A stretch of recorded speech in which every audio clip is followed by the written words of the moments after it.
Bueno, estamos con el doctor Nelson Vilca. Atención, atención, vamos a hablar con nuestro especialista, neumólogo pediatra, para hablar de los resfríos y también de las paperas. Las paperas que no están pasando hoy por hoy de moda, le digo, porque hubo un tiempito en que los establecimientos y el contagio era permanente. Vamos a ver cómo se contagiará aquello, pero también vamos a hablar de los resfríos, doctor. Algo que comentábamos, llegaba el invierno, época de frío y época de resfríos. Hoy todo el año tenemos que hablar de los resfríos. ¿Qué está pasando? Bienvenido. Buenos días, gracias por la invitación. Bueno, el asunto no tiene solo que ver con los cambios de clima, ¿no? Obviamente el frío y todo esto, en esta ocasión, por ejemplo, es una convergencia del cambio de clima a frío y humedad, ¿no?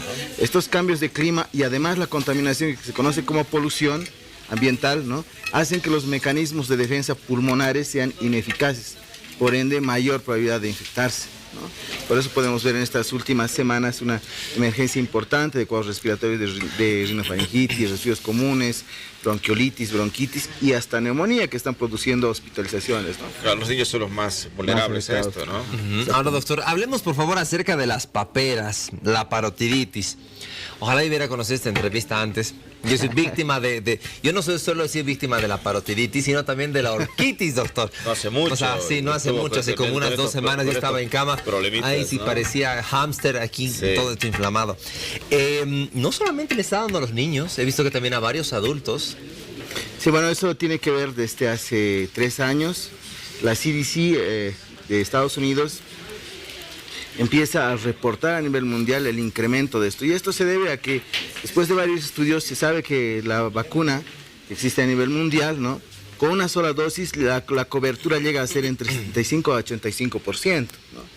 Y si se recibe una segunda dosis, la cobertura puede incrementar inclusive más allá del 85 a 90%, ¿no? Entonces, tiene que ver con los esquemas de vacuna que nosotros hemos usado a lo mejor una sola dosis, y actualmente esto se ha cambiado a que son 2 dosis, ¿no?, lo que incluye el refuerzo, lo cual incluiría un mayor nivel de defensa para adquirir este tipo de enfermedades. Y también hace relación a que esto se debe a que hay poblaciones concentradas, ¿no?, cines, hogares de niños o universidades en el caso de adolescentes, ¿no? Y obviamente la orquitis y la parotitis, que a veces puede ser infecciosa y puede llegar a requerir antibióticos, ¿no?, puede ser una complicación posterior a este cuadro de parotiditis, ¿no? El virus de la parotiditis es un virus que no es infectante, que no es bacteriano, es un virus solamente. Produce un proceso infeccioso, pero puede llegar a complicarse y asociarse a una bacteria y producir un cuadro más severo. Disculpe del caso, retomamos nuestra entrevista con el doctor Vilca. Estábamos hablando del tema de los resfríos, de las paperas. Bien, usted nos contextualizaba todos los efectos de las paperas. Y cuando no surge efecto la vacuna, doctor, ¿hay otras formas de prevención? Considerando sí, doctor, que muchos niños están susceptibles naturalmente a esta enfermedad. Bueno, las medidas preventivas son las generales, ¿no? Lo que decimos siempre nosotros, que si hay alguien que está enfermo, se reporte, ¿no?, y se evite el contacto directo con ellos, porque debemos recordar que el virus se va a contagiar a través del contacto directo, uso de utensilios, manos, etcétera, ¿no? Entonces, si tenemos siquiera duda de alguien, entonces sería bueno el lavado de manos, el uso de gel alcohol, verificar y tal vez preguntar a las personas, ¿no?, en el ambiente, en el entorno, una vez que sabe que alguien ya está enfermo, si tienen la vacuna, ¿no es cierto? ¿Pero cuál es el síntoma inicial, como para que alguien se pueda alertar? No hay síntomas, ¿no? Usualmente los síntomas son muy generales, ¿no? Puede haber decaimiento, malestar general. A veces puede haber una intolerancia inicialmente a los alimentos dulces o salados, ¿no? Uno empieza a ingerir un alimento dulce o salado, como que siente cierta molestia al deglutirlos, o al comer, ¿no?, o al saborearlos. Entonces eso ya no está alertado de que hay un problema, ¿no? Y posteriormente obviamente ya viene el exceso de saliva, el dolor ya en la región parotidia, ¿no?, a veces en la región genital, dependiendo dónde se vaya a complicar el proceso. Ahora, ¿qué pasa cuando esto desemboca en orquitis?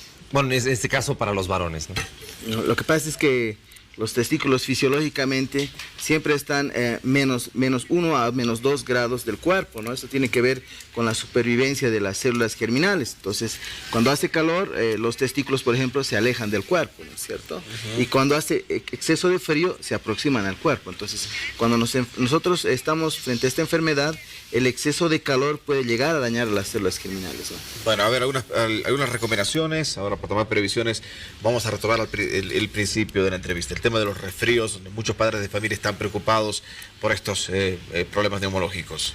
Bueno, esto es de manera general, que las veces que he venido, bueno, lo que he estado revisando también en los expedientes de los niños es que los papás deben verificar siempre que los niños tengan las vacunas completas. Eso es un punto clave para empezar, ¿no? Por ejemplo, yo veía que algunos papás no le ponen la vacuna de influenza, ¿no? Y eso es crítico, debemos poner la vacuna de influenza. Debemos recordar que países como Paraguay, ¿no?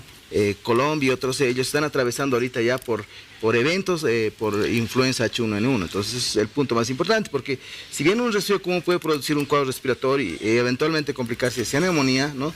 De los eventos más severos que a nosotros nos preocupa es influenza justamente, ¿no? Porque eso sí puede producir la muerte en un corto tiempo. Bueno, ¿dónde se puede comunicar con usted la gente, doctor?